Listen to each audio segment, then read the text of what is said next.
Hello my dear student, myself doctor Yogita Chandrakar, assistant professor department of रोग निदान एवं विकृति विज्ञान। आज हम पढ़ेंगे गुल्म निदानम। अन्न व पुरुष व श्रोतजन्य व्याधियों के अंतर्गत गुल्म का वर्णन किया गया है। साथ में चरक निदान स्थान में ज्वर के पश्चात में रक्तपित्त के पश्चात गुल्माध्याय का वर्णन है। गुल्म मीन्स होता क्या है? गुल्म मीन्स एक गोला, एक उभार। तो इस उभार का बन जाना, परंतु ये उभार कहाँ पर बनेगा? उदर प्रदेश में। साथ में उधर के कौन कौन से प्रदेश में बन रहा है और किन किन स्थानों में बन रहा है, इस प्रकार से इसके भेद भी डिवाइड किए गए हैं। तो इसे ही अगर कि एक ग्रंथि के स्वरूप संरचना का निर्माण हो जाए, कहाँ पे? उदर प्रदेश में, जो कि घटता भी रहता है, बढ़ता भी रहता है, मीन्स इसकी साइज में क्या होती है? कमी और वृद्धि होती रहती है, तो इसे गुल्म कहेंगे। तो ये जो गुल्म होता है वो उसके निदान क्या है, ये किन कारणों से होता है, ये आज हम यहाँ पर देखते हैं। सबसे पहले तो यही समझना पड़ेगा कि गुल्म मीन्स होता क्या है। तो गुल्म मीन्स क्या है? एक जो होता है गोला या एक उभार। तो अगर एक गोला या उभार जो होता है उसे हम बोलेंगे गुल्म। ये होता है मेनली कहाँ पे? उदर प्रदेश में। तो उदरगत एक ग्रंथि स्वरूप उभार का हो जाना, जो कि घटता बढ़ता रहता है, और साथ में क्या है, जिसमें कि गति हो भी सकती है और गति नहीं भी हो सकती। तो तीन चीज़ें हमको बतानी है। ऐसा गोला या ऐसा उभार जो कि क्या होता है? घटता बढ़ता है, साथ में गति भी हो सकती है और गतिवान नहीं, दोनों हो सकता है। साथ में और क्या देखना है हमको कि गुल्म में पाक होता है कि नहीं होता? तो पाक नहीं होता, पाक नहीं। साथ में और देखेंगे कि गुल्म क्या होता है? हमेशा वात इसमें होगा ही, बिना वात के गुल्म नहीं होगा। तो ये सारी चीज़ें जो होती है वो क्या है? गुल्म। अगर हम एक बात करें कि हम एक साफ शब्द में पूछें कि गुल्म क्या है, तो हमें यही कहना है कि गुल्म एक उभार है या ग्रंथि स्वरूप संरचना है, जो कि घटती बढ़ती रहती है, जिसमें पाक नहीं होता, जो में गति भी हो सकती है और वो गतिवान नहीं भी हो सकता। साथ में क्या होता है कि इसमें वात के कारण इसमें संचरण होगा, कभी कभी इसमें संचरण नहीं होता। तो इस प्रकार जो होता है वो गुल्म कहलाता है। तो इसमें हमको देखना है कि गुल्म की सबसे पहले निदान। तो इसमें बोला गया है, दुष्टा वातादयो अत्यर्थम मिथ्या आहार विहारतः कुर्वन्ति पंचधा गुल्मम कोष्ठांतर ग्रंथि रूपिणाम तस्य पंचविधम स्थानम पार्श्वहृन्नाभिवस्तयः। मीन्स कि इसमें सबसे पहले हमको देखना है कि दुष्टा वातादेव, वातादेव हो गया मीन्स क्या हो गया? सारे वातादि दोष हो गए, जिसमें कि वात, पित्त और कफ तीनों आएंगे। तो इनके दूषित होने से, और साथ में अत्यर्थम मिथ्या आहार विहार, मिथ्या आहार विहारों का अधिक सेवन। क्या हो रहा है यहाँ पे? वातादयो दुष्टा मीन्स की वात, पित्त, कफ जो वातादि दोष होते हैं उनकी दुष्टि से, साथ में मिथ्या आहार विहारों के अधिक सेवन करने से कुर्वन्ति पंचदा गुल्मम, 5 प्रकार के गुल्म उत्पन्न होते हैं। और वो कहाँ पे होते हैं? कोष्ठ के अंदर। कोष्ठ के अंदर ग्रंथि रूप में, कोष्ठांत बोल रहे हैं तो कोष्ठ के अंदर ग्रंथि रूप में 5 प्रकार के गुल्म को उत्पन्न करते हैं। और ये 5 प्रकार मीन्स कि इसके 5 स्थान होते हैं। तो ये 5 स्थान होते हैं पार्श्व, तो दोनों पार्श्व हो गए, तो 2 हो गए ये, हृदय, नाभि और बस्ती। इस प्रकार से 5 जो है वो स्थान है किसके? गुल्म के। तो इसी प्रकार से क्या बोला है कि 5 स्थान वाले और 5 दोष वाले। तो गुल्म के 5 भेद हुए और उसके 5 स्थान भी हो गए।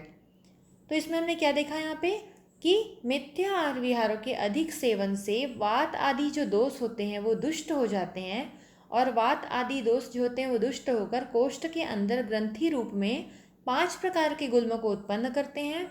और ये जो गुल्म होते हैं उसके मतलब इनके 5 स्थान कहे गए हैं, जो कि दोनों पार्श्व, हृदय, नाभि और बस्ती है। इसके बाद हम देखेंगे इसके सामान्य रूप या लक्षण। तो लक्षण मीन्स क्या है कि एक हम इसकी परिभाषा ही कह सकते हैं। तो इसमें बोला है, हृन्नाभ्योर अंतरे ग्रंथि संचारी यदि वा अचलः वृत्तस्य चया अपचयवान स गुल्म इति कीर्तितः। यहाँ पे बोला है कि हृदय और नाभि, हृदय और नाभि अंतर है, मतलब हृदय और नाभि के बीच में ग्रंथि के समान संरचना जो कि संचरणशील होती है या फिर अचल भी हो सकती है, मतलब गतिवान नहीं रहेगी। साथ में वृत्तस्य, गोल रहेगी, और उसके बाद चया अपचय, दोनों चीज़ बोल दिया, अपचय भी बोला उपचय भी बोला, तो घटने और बढ़ने वाली इस ग्रंथि को गुल्म कहते हैं। ये क्या है, इसके लक्षण भी और उसकी परिभाषा भी है। तो इसमें क्या बोला गया है, हृदय और नाभि के बीच में ग्रंथि के समान संरचना जो कि संचरणशील भी होती है, अचल भी हो सकती है, और वृत्त मतलब कि गोल रहेगी, और घटने बढ़ने वाली ग्रंथि को हम गुल्म कहते हैं। उसके बाद देखेंगे नेक्स्ट, पंचविध गुल्म विवरण। जैसे मैंने बताया कि 5 जो होते हैं गुल्म के भेद हैं, तो वैसे 5 भेद कौन कौन से हैं। तो इसमें बोला है सव्यस्तैर जायते दोषः समस्तैरपि च उच्चतः पुरुषाणाम तथा स्त्रीणाम गेयो रक्तेन च अप्रह। अर्थात कि इसमें बोला गया है कि गुल्म जो होता है वो 5 प्रकार का होता है, वातज, पित्तज, कफज, सन्निपातज और एक है रक्तज। तो जो प्रथम 4 है मीन्स कि वातज, पित्तज, कफज और सन्निपातज, क्या क्या, वात, कफ, पित्त और सन्निपात, ये 4 जो होते हैं पुरुष और स्त्री दोनों को। परंतु 5वां जो है जो कि रक्तज गुल्म है वो ओनली स्त्रियों को। ठीक है, तो गुल्म के 5 प्रकार होते हैं, वातज, पित्तज, कफज, सन्निपातज और रक्तज, जिसमें कि प्रथम 4 जो होते हैं पुरुष स्त्री दोनों में होते हैं, और 5वां जो है जो कि रक्तज गुल्म है वो केवल स्त्रियों में होता है। इसके बाद गुल्म के पूर्व रूप, उद्गार बाहुल्यम पुरुष बध्य तृप्त अक्षमत्व आंत्रविकुजनानी आटोप आधमानम अपंक्ति शक्तिर आसन्न गुल्मस्य वदंती चिन्हम। उद्गार, उद्गार मीन्स क्या होगा, उद्गार की अति प्रवृत्ति मीन्स कि डकार आ रहा है तो उद्गार की प्रवृत्ति होगी, उद्गार बाहुल्यम। पुरुष बंधन मतलब कि कॉन्स्टिपेशन, कोष्ठबद्धता, किसी को कॉन्स्टिपेशन हो रहा है, विबंध हो रहा है, तो इसे बोलेंगे कोष्ठबद्धता, तो उसे बोलेंगे पुरुष बंध, उद्गार बाहुल्य। उसके बाद है यहाँ पे तृप्त्य, तृप्ति मीन्स क्या हुआ, तृप्ति हो जाना, मतलब कि अरुचि भोजन के लिए। ठीक है, तो तृप्ति हो जाना मतलब कि उसे और खाने की इच्छा ही नहीं होगी, और भोजन नहीं कर पाएगा, तो भोजन के लिए रुचि।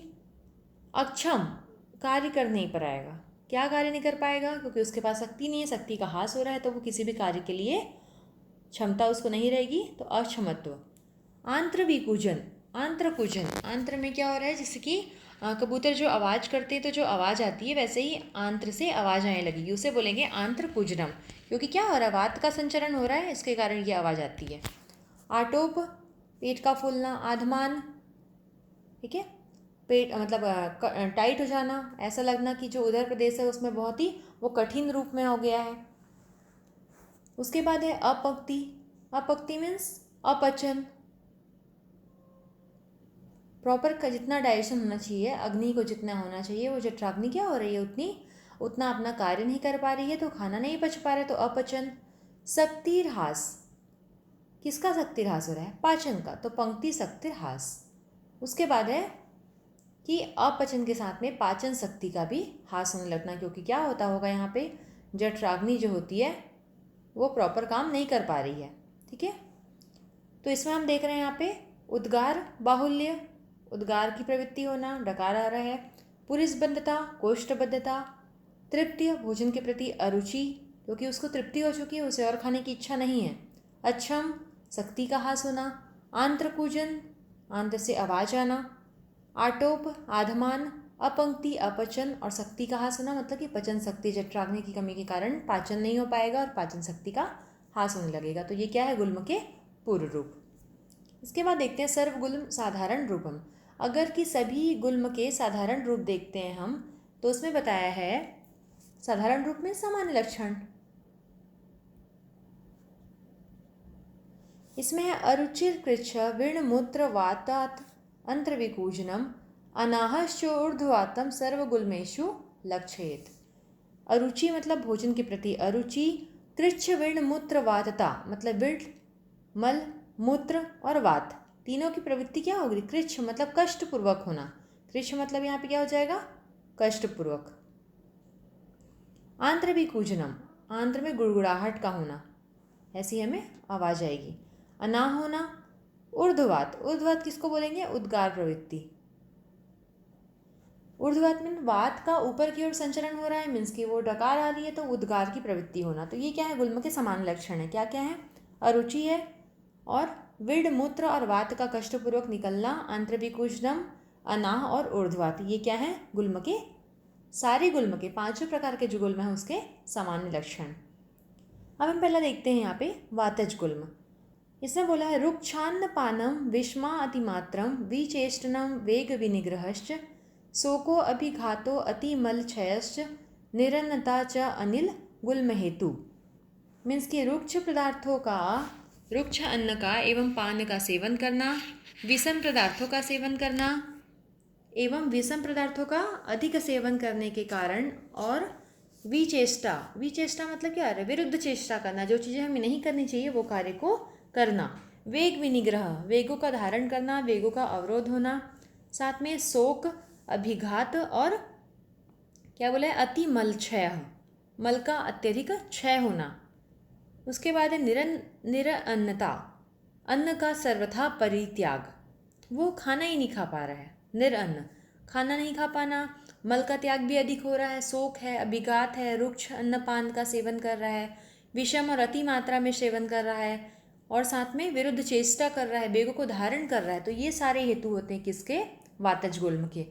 लक्षण देखेंगे हम, यह स्थान संस्थान रुजा विकल्पम विड वात संगम गल वक्त्र सोसम श्यावारुणत्वम शिशिर ज्वरम च हृतकुक्षिपा पार्श्व सशिरोरुजम च करोति जीर्णे त्वधिकम प्रकोपम भुक्ते मृदुत्वम समुपैति यश वातात स गुल्मो नच तत्र रुक्षं कषाय तिक्तम कटु च उपसेते। अर्थात कि गुल्म के जो भी स्थान और संस्थान एवं रुजा मतलब पीड़ा, इसका विकल्प अर्थात अनियमित होना। ठीक है, स्थान, गुल्म के स्थान, संस्थान और पीड़ा का विकल्प का अनियमित हो जाना।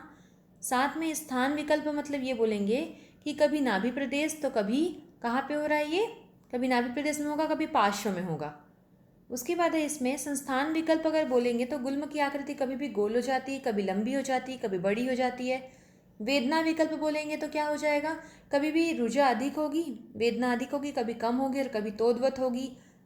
मीन्स की वेदना का प्रकार भी, उसकी इंटेंसिटी भी कम ज़्यादा हो रही है, साथ में उसका जो प्रकार है कि किस टाइप का रुझाव हो रहा है, किस टाइप का पेन हो रहा है, ये भी चेंज होता है। साथ में उसकी आकृति भी चेंज हो रही है और उसका स्थान भी चेंज हो रहा है। तो इसके विकल्प का मतलब ये है कि इसमें क्या हो रहा है, चेंजेस, कि कभी भी ये कभी भी वो, अर्थात कि अनियमितता। विकल्प मतलब हो जाएगा अनियमितता। तो यहाँ पे स्थान विकल्प, संस्थान विकल्प और रुझा विकल्प, तीन चीज़ें हैं। उसके बाद यहाँ पे क्या बोला है, विडवात संगम, मल का और जो अधोवायु होती है, अपान वायु होती है, उसमें रुकावट हो जाना। गल वक्त्र शोषम, कंठ और मुख का सूखना। श्याव वारुणत्वम, श्याव और अरुण वर्णता, श्याव और अरुण वर्ण का हो जाना। शिशिर ज्वरम, शिशिर ज्वरम मतलब क्या बोलेंगे, शीत ज्वर। हृदय कुक्षी पार्श्व सशिरोरुजम, यहाँ पर हृदय, कुक्षी, पार्श्व और अंश, हृदय, कुक्षी, पार्श्व, पार्श्वांश, अंश, सिर में रुजा का होना। करोति जीर्णम त्व अधिकम, मतलब कि भोजन के पच जाने पे लक्षण क्या होते हैं, और अधिक प्रकोपित दिखाई देते हैं। इसके बाद भोजन करने के पश्चात तुरंत ही लक्षणों का मृदु भी हो जाना। मीन्स कि भोजन जैसे ही पचेगा लक्षणों का अत्यधिक प्रकोप होगा, परंतु भोजन करने के तुरंत पश्चात लक्षणों का समन हो जाएगा। वातात स गुल्मो नच तत्र रुक्षम कसाय तिक्तम कटु चोपसते, मतलब कि इसमें रुक्ष, कसाय, तिक्त और कटु पदार्थों से क्या रहेगा, अनुपसय। ठीक है, रुक्ष, कसाय, तिक्त, कटु पदार्थों से अनुपसय है, मतलब कि क्या है, ये इसके निदान है। यहाँ पे हम देख रहे हैं कि इसका निदान क्या क्या है, इसके लक्षण क्या है। तो इसमें क्या है कि रुक्ष पदार्थों का सेवन अधिक कर रहा है, कषाय का, तिक्त का, विषम का, शोक, अभिघात, ये इसके कारण है। जिसके कारण क्या हो रहा है, स्थान भी इसका में विकल्प हो रहा है, संस्थान में विकल्प हो रहा है, रुजा में विकल्प हो रहा है। विड और वात जो होती है उसमें संगता आ रही है, और गला और मुख जो होता है सूख जा रहा है, स्याव अरुण वर्णता है, शीत ज्वर है, हृदय, कुक्षी, पार्श्व और सिर प्रदेश में रुजा हो रही है। साथ में भोजन के पच जाने पर लक्षण प्रकोपित हो रहे हैं और करने के तुरंत पश्चात लक्षणों का समन हो रहा है। और साथ में यहाँ पे रुक्ष, कसाय, तिक्त, कटु पदार्थों से अनुपसय है, वो उसको पसंद नहीं आएगा, वो उसे लेने का मन नहीं करेगा। तो ये है वातज गुल्म। इसके बाद है पैत्तिक गुल्म। पैत्तिक में देखते हैं, कट्व अम्ल तीक्ष्णोष्ण विदाही रुक्ष क्रोध अति मध्यार्क हुतासेवा आमाभिघातो रुधिरं च दुष्टं पैत्यस्य गुल्मस्य निमित्तमुक्तं ज्वरपिपासा वेदना अंगराग शूलं महजीर्यति भोजनं च स्वेदो विदाहो व्रणवच गुल्मः स्पर्शा सह पैत्तिक गुल्म रूपम। इसमें बोला है कि कटु, अम्ल, तीक्ष्ण, उष्ण और विदाही रुक्ष पदार्थों का सेवन करने से, अति क्रोध से, अत्यधिक मद्यपान से एवं सूर्य और अग्नि के सेवन से। किसके? सूर्य और अग्नि के अति संपर्क से। साथ में आम मतलब कि विदग्धा जीर्ण भी हो रहा है, इसमें आमा जीर्ण भी हो रही है। इस कंडीशन में क्या होता है? और साथ में एक बोला है अभिघात। तो आम की कंडीशन में आमा जीर्ण अजीर्ण की कंडीशन हो रही है, जिसमें कि मेनली कौन सा आ रहा है यहाँ पे? पैत्तिक गुल्म है तो विदग्धा जीर्ण आ रहा है। तो इसके कारण क्या होता है? पैत्तिक गुल्म के निदान है और इसके कारण जो उत्पन्न पैत्तिक गुल्म है उसमें ज्वर, पिपाशा, वेदना, अंगराग मतलब अंग में क्या हो रहा है? शिथिलता, अंगसाद। अंगराग मतलब यहाँ पे हो गया अंगसाद, अंगों में शिथिलता, सूल का होना, अरुचि का होना, हल्लास का होना और स्वेद की प्रवृत्ति होना, शीतता की प्रवृत्ति होना। और साथ में क्या हो रहा है यहाँ पे? स्वेद अधिक निकलेगा, विदा होगा। तो क्या क्या हुआ इसमें? ज्वर, पिपाशा मीन्स तृष्णा, वेदना का होना, साथ में अंगराग, मुख और शरीर क्या हो जाएगा? अंगराग मतलब यहाँ पे अंगों का लालिमा भी दिखेगी, ठीक है, जलन भी होगी, सॉरी, अंगसाद में अंगदाह, ठीक है। सूलम महज्जिर्यति भोजनम च, यहाँ पे भोजन के पाचन काल में, जब भोजन का पाचन होता है उस समय तीव्र उदरसूल होगा। कब उदरसूल होगा? भोजन के पाचन काल में।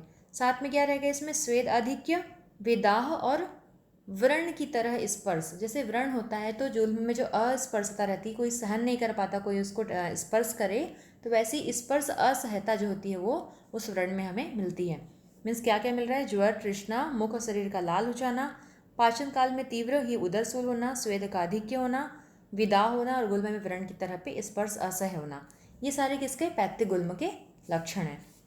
श्लेष्मिक गुल्म में शीतम गुरु स्निग्धम अचेष्टनम च संपूर्णम प्रस्वप्नम दिवा च गुल्मस्य हेतु कफ संभवस्य सर्वस्तु दुष्टो निश्चयात्मकस्य स्थैमित्यस्य शीत ज्वर गात्र साध हृल्लास कास रुचि गौरवाणी शैत्यम मृगल्पा कठिनोतत्वम गुल्मस्य रूपाणी कफात्मकस्य। इसमें क्या बोला है कि शीत पदार्थों के सेवन से, अति शीत पदार्थ, गुरु पदार्थ, स्निग्ध पदार्थ का सेवन अधिक करने से, साथ में क्या बोला है? संपूर्णम मतलब बहुत अत्यधिक भोजन करना, अत्यधिक मात्रा में भोजन करना, और प्रस्वप्नम दिवा, दिवा दिन में सोने से क्या होता है? कफज गुल्म होता है। और इसे, ये जो कफज गुल्म है, इसमें क्या हो रहा है? स्थैमित्य, शरीर का गीला प्रतीत होना, मतलब पानी से कोई पूरा शरीर पानी से भीगा हुआ है ऐसा प्रतीत होना, उससे गीला प्रतीत होना, उसे बोलेंगे हम स्थैमित्य। शीत ज्वर होना, अंगों में गात्र साध, अंगों में शिथिलता का होना, साथ में हल्लास, कास, अरुचि और गौरव, गुरुता रहेगी, अरुचि रहेगा, कास रहेगा, साथ में क्या है? शीतता की अनुभूति होना, ये जो मंद वेदना होना, ये सारे किसके लक्षण होते हैं? कफज गुल्म के। इसके बाद इसमें बोला गया है रुग अल्पा, अल्प मतलब वेदना तो अल्प हो रही है और वो कठिन भी रहेगा, ठीक है। साथ में उन्नत्वम मतलब कि उभरा हुआ। तो श्लेष्मिक गुल्म कैसे रहेगा? स्थैमित्य, शरीर का गीला प्रतीत होना, शीत ज्वर रहेगा, अंगों में शिथिलता रहेगी, हल्लास, कास, अरुचि, गौरव और शीतता रहेगी, और साथ में मंद वेदना, उसका कठिन और उभरा हुआ। ये किसके लक्षण है? कफज गुल्म के। अब इसके बाद है नेक्स्ट है सन्निपातज। इसमें क्या बोलेंगे? निमित्त रूपाण्य उपलब्ध गुल्मे द्विदोषजे दोषा बलाबलम च व्यामिश्र लिंग पराश्च गुल्म स्त्री नादि शेष औसत कल्पनार्थम। मतलब इसमें वही बोल दिया गया है, ये रक्तज गुल्म में है कि जो जो रूप गुल्म के अपने अपने दोषों के बताए गए हैं, और जब वो दोष क्या होते हैं? मिल जाते हैं, दो दो दोष मिलते हैं, तो उन दोषों के बलाबल से क्या होने लगेगा? द्वंद्वज गुल्म भी हो सकता है, ठीक है। तो व्याधि के मिश्रित लक्षणों से मिलेंगे। वैसे ही स्त्रियों में क्या बोला है? रक्तज गुल्म कहा है। तो कोई भी नवीन प्रसूता जो स्त्री रहेगी उसमें गर्भस्राव या गर्भपात होने पे इस गुल्म का निर्माण हो सकता है। सन्निपातज गुल्म में है महारुजम दाह परितम अस्मवद्ध उन्नतम शीघ्र विदाहि दारुणम मन शरीराग्नि बलभारिणाम त्रिदोषजम गुल्मम असाध्यम अधिसेत। मीन्स की सन्निपातज गुल्म में महारुजम पीड़ा बहुत अत्यधिक होगी और दाह भी बहुत अत्यधिक होगा। साथ में अस्मवद, अस्म मतलब पत्थर के समान, पत्थर के समान ये घन रहेगा और उन्नत रहेगा, उभरा हुआ। और साथ में शीघ्र विदाई, शीघ्र ही पाक होने वाला, शीघ्र विदाई मतलब शीघ्र पाक, दारुण मतलब कठिन। और साथ में ये क्या करता है, मन शरीर अग्नि, ठीक है, को क्या करने वाला, उसका नाश करने वाला। ऐसा गुल्म क्या होता है, त्रिदोषज गुल्म होता है, जो कि सन्निपातज भी कहा गया है। मीन्स के रुजा अधिक है, दाह अधिक है, पत्थर के समान है, उभरा हुआ है, पाक भी शीघ्र हो रहा है, कठिन है, शरीर अग्नि के बल का हास भी कर रहा है, नाश कर रहा है, तो ये असाध्य होता है। इसे बोला गया ये असाध्य है।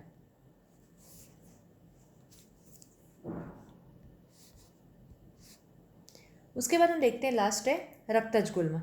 रक्तज गुल्म में नौ प्रसूता अहित भोजनम या च आम गर्भ वृषिजे धृतो वा वायुर्हि तस्या परिगृह्य रक्तम करोति गुल्मम सरुजम सदाहम पैत्यसलिंगेन समानलिंगम विशेषेण चाप्य परम निबोध य स्पंदते पीड़ितम एव नागैश्चिरात् सशूल समगर्भलिंगः सरौधिर स्त्री भव एव गुल्मो मासे व्यतीते दसवें चिकित्से। नौ प्रसूता जो स्त्री होती है, नवीन प्रसूता स्त्री में गर्भस्राव के समय में, आम गर्भ है, ठीक है, उसका क्या हो रहा है, वृश्चिज गर्भस्राव के समय या गर्भपात के समय में, साथ में आर्तव प्रवृत्ति जो काल होती है उसमें जो स्त्री मिथ्याहार विहार अहित भोजन का सेवन करती है, उसकी भी वायु प्रकोपित होकर रक्त को अवरुद्ध करते हुए रक्त गुल्म को उत्पन्न करती है। नौ प्रसूता स्त्री साथ में मिथ्याहार विहारों का सेवन करने वाली स्त्री, जो कि कब मिथ्याहार विहार सेवन कर रही है, आर्तव प्रवृत्ति काल में, और गर्भस्राव और गर्भपात होने पे क्या होता है, उसका जो वायु प्रकोपित होकर रक्त को अवरुद्ध करता है, उसका वायु प्रकोपित होकर रक्त को परिग्रही करता हुआ, अवरोधित करता हुआ रक्तज गुल्म को क्या करता है, उत्पन्न करता है। और इसके लक्षण जो होते हैं वो पैत्तिक गुल्म के समान लक्षण जैसे ही होते हैं। पैत्तिक गुल्म में जो भी लक्षण कहे गए हैं वो सारे लक्षण इसमें भी मिलेंगे। और इसके साथ में ये भी कहा गया है कि यह स्पंदिते पीड़ितम न, मीन्स की गर्भ के सदृश भी सभी लक्षण इसमें मिलते हैं। गर्भ के सदृश भी इसमें लक्षण मिलेंगे और पैत्तिक गुल्म के सदृश भी इसमें लक्षण मिलते हैं। और इसमें पिंड रूप में क्या बोला है, पिंड रूप में जैसे कि हस्तपाद आदि अंगों का स्पंदन नहीं होता, न अंगे, मीन्स कि इसमें गर्भ के लक्षण तो मिल रहे हैं, लेकिन जब पिंड रूप में हस्तपाद आदि अंगों का स्पंदन होने लगता है 5-6 मंथ में जो बताया है आचार्यों ने, तो वो क्या हो रहा है, वो स्पंदन नहीं होता। और साथ में देर देर से पीड़ा युक्त स्पंदन का होना, और सशूल चिरात, देर से स्पंदन होगा परंतु शूल के साथ में होगा। तो गर्भ के समान, समगर्भ के समान लक्षण तो हैं, परंतु स्पंदन क्या हो रहा है, जैसा कि होता है पिंड स्वरूप में, उसमें नहीं होता, परंतु देर देर से पीड़ा युक्त स्पंदन होता है। यह केवल क्या हो रहा है, सरौधिर स्त्री भव, स्त्रियों में होता है। और गुल्मे माशो व्यतीते 10 में चिकित्सा, और 10 माह बीत जाने पे ही इसकी चिकित्सा करनी। दैट इज़ वेरी इंपॉर्टेंट कि 10 माह के बाद इसकी चिकित्सा करते हैं, के बाद चिकित्सा। मीन्स की नौ प्रसूता स्त्री में गर्भस्राव गर्भपात होने पे आर्तव प्रवृत्ति काल में अहित आहार विहारों के सेवन करने से रक्त अवरुद्ध हो जाता है और रक्त गुल्म का निर्माण करता है। इसके लक्षण गर्भ के सदृश भी होते हैं और पैत्तिक गुल्म के सदृश भी होते हैं, परंतु पिंड रूप में जो स्पंदन होता है वो इसमें नहीं होता, परंतु धीरे धीरे पीड़ा के साथ में बाद में स्पंदन होता है, केवल स्त्रियों में होता है। और 10 माह के बाद इसकी चिकित्सा करनी चाहिए। ये क्या है, रक्त गुल्म। ये शॉर्ट नोट में अपने से पूछा जाता है, सिंगल क्वेश्चन 5 नंबर में। ये बहुत इंपॉर्टेंट है कि रक्तज गुल्म क्या होता है और इसके कारण क्या है, साथ में इसके लक्षण क्या हैं। इसे हम गुल्म ही कहेंगे कि ये किसी और व्याधि से रिलेट करता है, ऐसा एक आपको एक क्वेश्चन पूछा जाएगा तो आपको यहाँ पे बताना है कि रक्तज गुल्म में गर्भ के समान लक्षण तो है परंतु ये गर्भ नहीं है। ठीक है, तो यहाँ पे इस प्रकार से 5 प्रकार के गुल्म के जो भेद हैं वो यहाँ पे मैंने बता दिए। अब हम देखते हैं गुल्म के साध्यता असाध्यता। इसने बोला है संचित क्रमशो गुल्मो महावास्तु परिग्रह कृतमूल शिरा नद्दो यदा कुर्म इवोत्थितः दौर्बल्य अरुचि हल्लास काश छर्द अतिज्वरय तृष्णा तंद्रा प्रतिशाय युजते स न सिद्ध्यति गृहीत्वा सज्वरम श्वास छर्द अतिसार पीड़ितम हृन्नाभि हस्तपादेषु सोतः कर्षति गुल्मिनाम श्वासा शूलम पिपाशा अन्न विद्वेषो ग्रंथि मूढ़ता जायते दुर्बलत्वम च गुल्मिनो मरणायवे। मीन्स किसमें है, सबसे पहले देखते हैं कि गुल्म जो कि महावास्तु परिग्रह बहुत ही बड़े साइज़ की हो, धीरे धीरे भी बढ़ती हो, क्रमशः बढ़ते बढ़ते उसका क्या हो, उसका साइज़ बढ़ जाए, उसका आकार आकृति बढ़ने लगे, संपूर्ण उदर में वो फैल जाए, साथ में वो उसकी जो जड़ होती मतलब उसका जो मूल होता है वो क्या हो जाए, मतलब बहुत ही कठिन मूल हो, ऐसा मूल हो कि वो आसानी से अलग ना हो, साथ में और इसमें कि सीरा जाल युक्त हो, दौर्बल्य अरुचि हल्लास कास छर्दी और ज्वर के साथ में हो, तंद्रा तृष्णा प्रतिशाय युक्त भी हो, तो ये जो होता है वो न स्थिति मतलब असाध्य, इसकी चिकित्सा नहीं करनी चाहिए। साथ में बोला है ज्वर, श्वास छर्दी अतिसार और हृदय नाभि हस्त पाद में सोथ, इस प्रकार के जो गुल्म होते हैं ये भी असाध्य लक्षण होते हैं।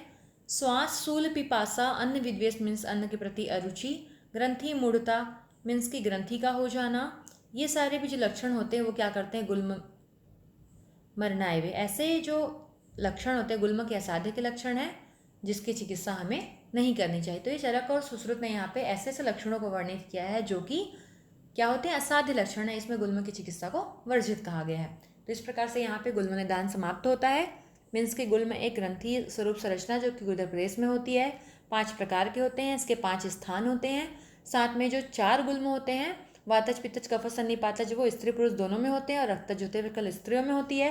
रक्तज गुल्म की चिकित्सा 10 माह के पश्चात ही करनी चाहिए, परंतु अन्य जो 4 गुल्म है उसकी चिकित्सा हम कर सकते हैं, परंतु अगर ये गुल्म असाध्य श्रेणी में आते हैं, असाध्य लक्षण उत्पन्न होते हैं तो उसकी चिकित्सा को वर्जित कहा गया है। तो इस प्रकार से यहाँ पे टॉपिक फिनिश होता है।